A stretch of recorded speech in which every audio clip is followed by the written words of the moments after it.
over the weekend, The Guardian, Vanguard, and Punch, all various publications within Nigeria, reported that Mr. Eazi sold a company for $1 billion.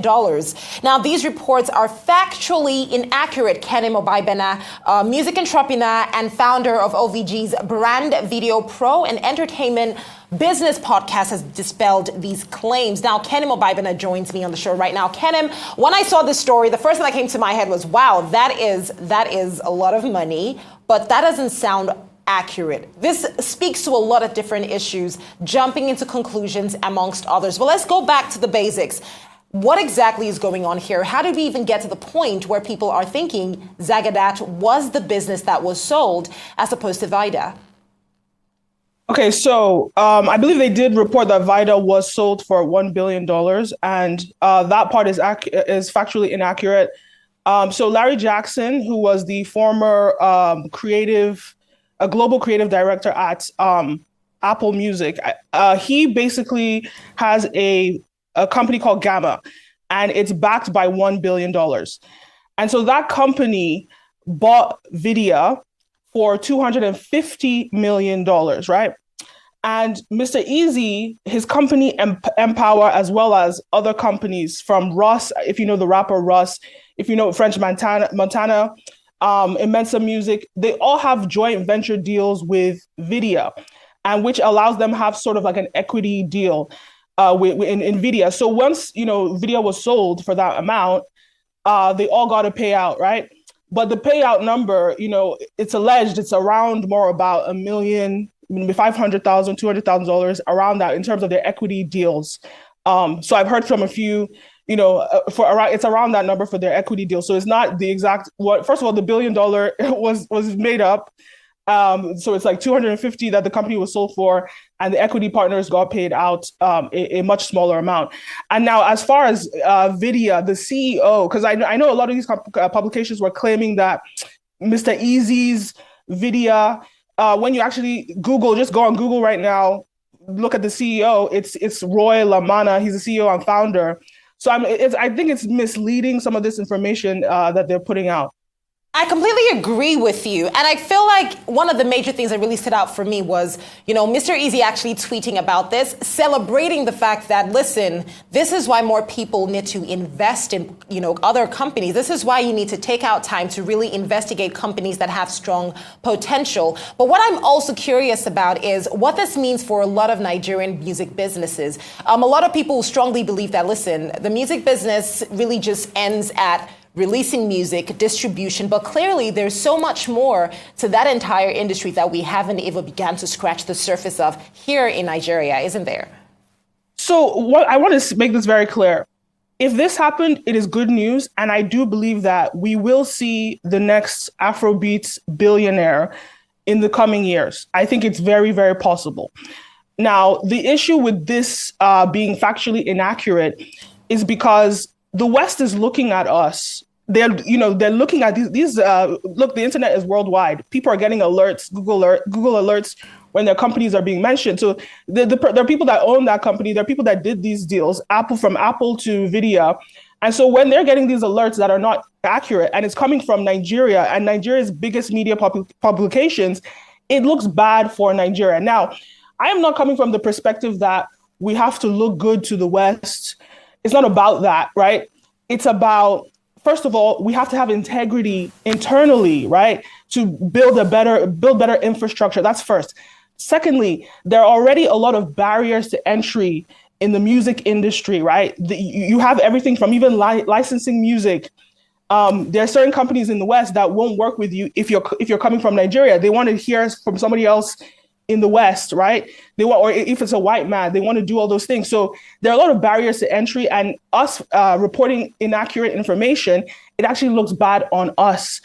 So this is why I felt the need to come out and speak out about it. It's not about, trying to make Mr. Eazi look bad or anything. I don't even think he has anything to do with this publication, but it's really about, let's get the facts right.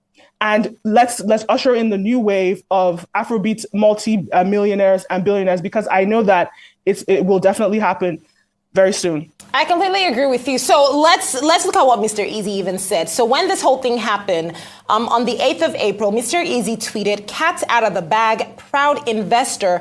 My company Empower invested in Vydia Official.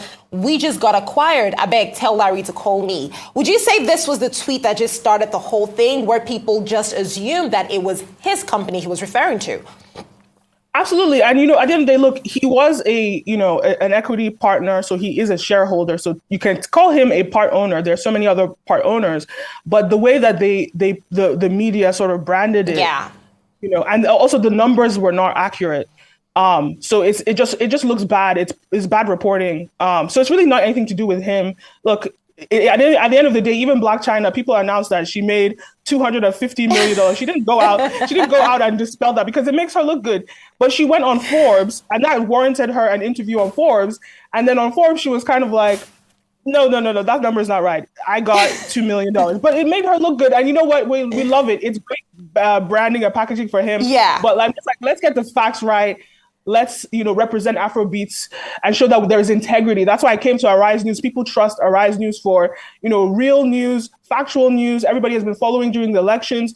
So let's come to Arise News and say, look, let's get the facts right. Absolutely. This takes me back to when Lil Wayne saw his net worth on the internet, and he was like, I don't know who you guys are talking about, but that is not me. But Kenan, before I let you go, I want us to just briefly touch on another conversation that's really been making the rounds with regard to the Twitter verification badges. Now, some people are now saying, Elon Musk, we didn't ask you for this badge. You want us to all subscribe. Why are you giving this out for free to some people?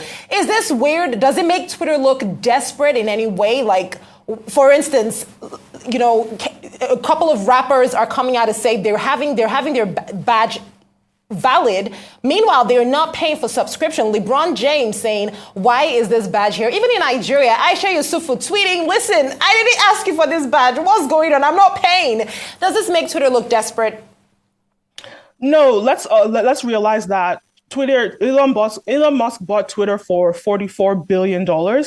And now Twitter is valuated at about half of that, right? So he's lost a lot of money, right? And he needs to make money. And you know what? To be honest, the real question is, if you don't care about the badge, don't get it. Well, why is it a big deal? A lot of people use this for status, to make themselves feel good, that they're important. And so, look, in business, you're going to find where there's value, and you're going to charge people for it. That's the nature of business.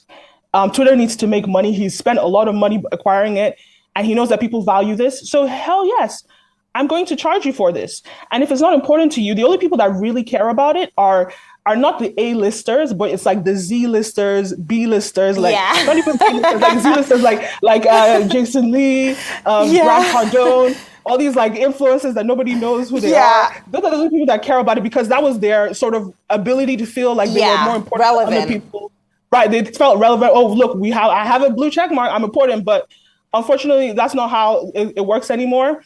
Look, the internet is changing. There's so much that's changing and disrupting on the internet landscape, and we have to adapt. And you can no longer feel like you're superior just because you have a blue check mark. I'm sorry about that. Exactly. That's just facts on facts. Well, let's see how this all plays out. Kenan Obaigbena, major entrepreneur, founder of OVG's Brand Video Pro. Fantastic work you have there with the video podcast. Thanks a lot for joining me on Arise 360.